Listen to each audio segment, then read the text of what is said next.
बाबा शिव को याद करें। एक और किसी के अंतर मन में क्वेश्चन था कि जो माला जपे जाते हैं या पहने जाते हैं, इनकी शुरुआत कैसे हुई। देखिए, इस सृष्टि जगत में सतयुग, त्रेता, द्वापर, कलयुग जो एक सतिया हमारे शुभ चिन्ह का निशान बनाया जाता है, वो जो सतिया बनाया जाता है, स्वास्तिक बनाया जाता है, ये कहीं का कोई यंत्र व्यंत्र नहीं है। ये हमारे चारों युगों का बंटवारे का निशान है, सतिया, जिसको हम स्वास्तिक भी कहते हैं। तो पहले सृष्टि की स्थापना सतयुग से हुई है, फिर त्रेता आया, फिर द्वापर आया, कलयुग आया। ऐसे ही हिसाब से जब कलयुग आएगा तो फिर सतयुग आएगा, क्योंकि ये एक सृष्टि का चक्र है, गोल गोल है। संसार की सभी चीज घुमायमान है, पृथ्वी भी घूमती है, सूरज चांद सितारे भी घूमते हैं, कोई भी चीज स्थिर नहीं है। हमारे गाड़ी के पहिए भी घूमते रहते हैं, हर चीज गोल है। घूम फिर के सब कुछ वही पुण्य कर्म, वही पाप कर्म घूम फिर के आते रहे, जन्म मरण, ये सब चक्र चलता ही रहता है। कोई भी चक्र के अलग कोई भी चीज नहीं है। वृक्ष हुआ, बीज हुआ, फिर बीज से वृक्ष बना, फिर फल दिया, फिर बीज बना, ये प्रकृति की एक व्यवस्था है।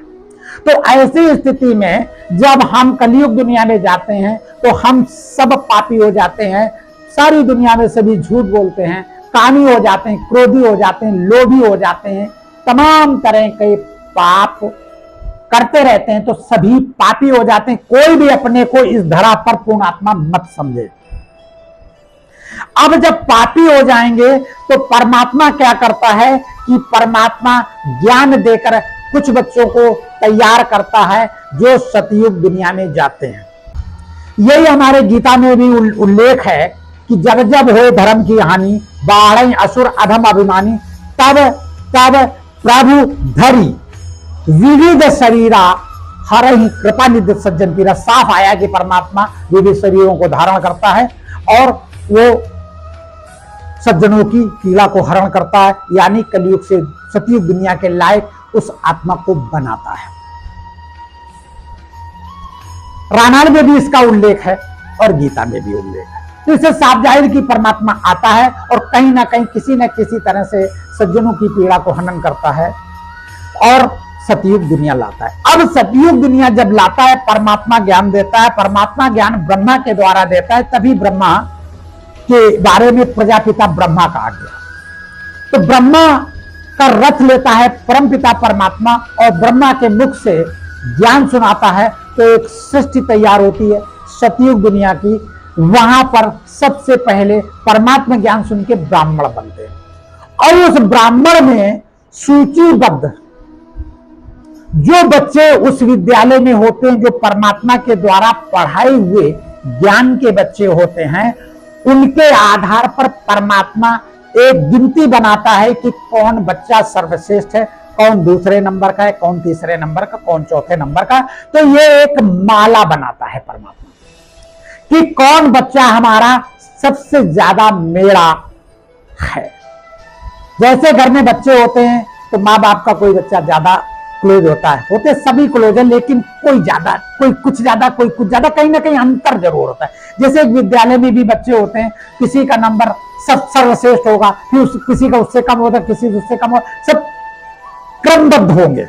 ऐसे ही परमात्मा अपने बच्चों को चुनता है क्रमबद्ध तरीके से। जब क्रमबद्ध तरीके से चुनता है तो उसको माला कहा जाता है, क्योंकि परम धाम में आत्माएं माले के आधार, माले की डिजाइन में आत्माएं वहां रहती हैं।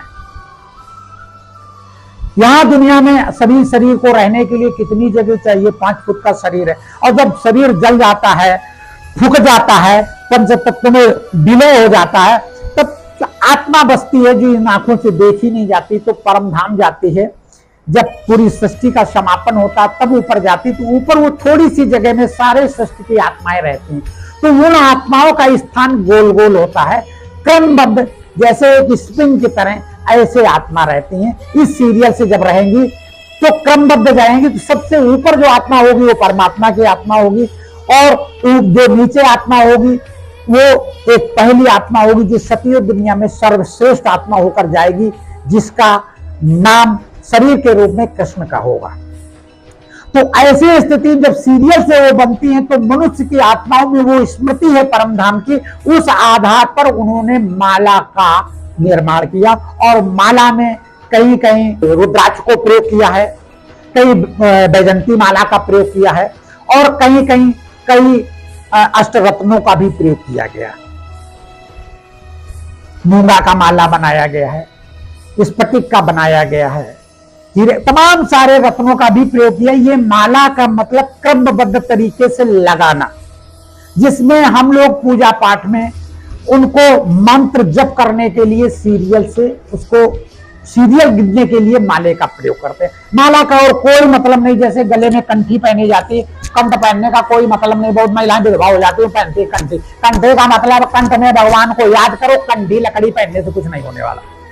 कंठ में याद करिए। तमाम लोग लॉकेट पहनते, लॉकेट क्या होता है? भगवान का लॉकेट पहनते, राम राम का लॉकेट पहनते। लॉकेट का मतलब अपने मुखमंडल में सदैव राम की स्मृति रखें। इस तरह के निर्माण से हमारे माला का निर्माण हुआ। तो पहले भक्ति माला होती है, फिर ज्ञान माला होती है, फिर रोम माला होती है, फिर ब्राह्मणों की माला बनती है। इस हिसाब से माले का निर्माण हुआ है। ये हमेशा याद रखें, माला हमारे पाप पुण्य के आधार पर परमात्मा आत्माओं की बनाता। इसके बाद हम लोग उस माला को बड़ा महत्व देते। माले के आगे एक हम उसका क्या नाम ऊन का लगाते हैं धागे, उसको हम परमात्मा मानते हैं और उसको मत्थे में लगाते हैं। वो श्रेष्ठ भी कुछ लोग कहते हैं उसको ऊपर रखा करो, सुमेरु पर्वत। सुमेर कोई पर्वत नहीं है, परमात्मा ऊपर है, इसलिए ऊपर रखा जाता है। बाबा शिव को याद करें और सदा आनंदित रहें। बाबा शिव।